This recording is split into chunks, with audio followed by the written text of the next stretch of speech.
Bonjour Clément Viktorovitch. Bonjour. Entre les lignes, comme chaque fin de semaine sur France Info, votre regard sur l'actualité et sur les discours qui l'animent. Et il y en a eu beaucoup des discours cette semaine autour et au sujet de Sciences Po, cette mobilisation des étudiants en faveur de la population gazaoui.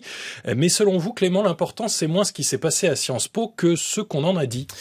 Eh oui, quelle histoire, quelle polémique. Bon, commençons par le commencement, commençons par le fond. Le mot d'ordre des étudiants de Sciences Po est clair. Ils se mobilisent, vous l'avez dit, pour protester contre, selon leurs termes, le génocide en cours à Gaza. Alors disons-le tout de suite, on peut être en désaccord avec l'usage de ce mot, on peut estimer qu'il manque de prudence, voire qu'il est choquant, mais je rappelle qu'il s'agit du terme retenu par plusieurs organisations internationales, et non des moindres. La Cour de justice internationale a reconnu le 26 janvier dernier un risque de génocide à Gaza. La rapporteuse spéciale de l'ONU pour les territoires palestiniens a rendu le 25 mars un rapport intitulé « Anatomie d'un génocide ». On voit donc mal, je crois, à quel titre nous pourrions dénier le droit aux étudiants de Sciences Po d'employer ce même terme.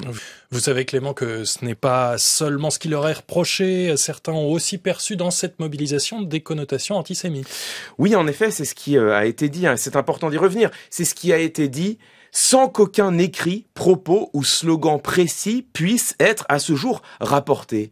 Tout ce que nous avons, de manière factuelle, c'est une image, celle d'étudiants brandissant leurs mains peintes en rouge. Un signe dans lequel certains ont voulu voir une référence au lynchage de 2 réservistes israéliens à Ramallah le 12 octobre 2000, lynchage durant lequel, c'est vrai, un Palestinien a levé victorieusement ses mains tachées de sang. Alors, on peut comprendre que la similitude soit troublante. Si l'on oublie tout de même que brandir des mains peintes en rouge, c'est un symbole extrêmement fréquent lors des manifestations, des mobilisations qui dénoncent un massacre. Le 23 avril dernier, c'est tellement vrai que ce signe a été utilisé à Tel Aviv dans une manifestation de soutien aux otages israéliens encore détenus par le Hamas. Alors, si la seule chose que l'on puisse reprocher sur le fond aux étudiants de Sciences Po, ce sont des mains peintes en rouge, peut-être, je dis bien peut-être, aurait-il fallu faire preuve d'un peu plus de prudence avant de porter à leur encontre une accusation aussi grave que celle de l'antisémitisme, a fortiori au moment où les authentiques actes antisémites en France sont, eux, en forte hausse. Il n'empêche que, sur la forme, l'occupation d'une université, d'une grande école, eh bien, c'est illégal. C'est une atteinte à la liberté d'étudier. Alors oui, ça, c'est vrai incontestablement. Il s'agit d'une mobilisation initiée par une minorité d'étudiants qui enfreignent les règles de l'établissement.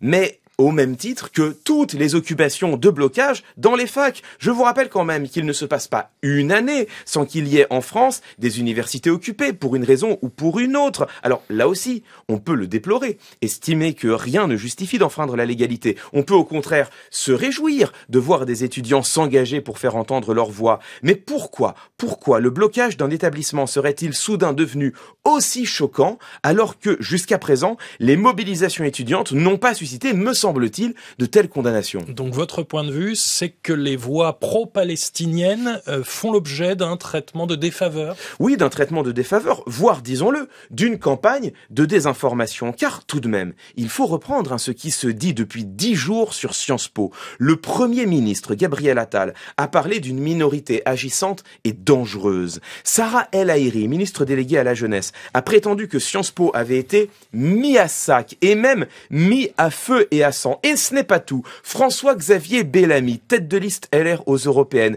a fustigé, je cite, un entrisme, mélange de gauchisme et d'islamisme qui légitime des propos antisémites. Valérie Pécresse, présidente de la région Île-de-France, a annoncé suspendre les subventions de Sciences Po. Elle estime que la sécurité de l'école est menacée par, je la cite également, une minorité de radicalisés appelant à la haine antisémite. Éric Ciotti, le président des Républicains, considère que la direction de Sciences Po donne blanc-seing aux revendications antisémites. Fin de citation. Mais ça ne fait rien. La réalité n'a manifestement plus d'importance. La politique ne se fonde plus sur les faits, tels qu'il est possible de les établir, mais sur ce que les uns et les autres ont décidé d'en dire. Voilà, à mon sens, le constat terrible dont Sciences Po est aujourd'hui devenu le symbole. Merci Clément Viktorovitch. Entre les lignes, tous les dimanches sur franceinfo.fr.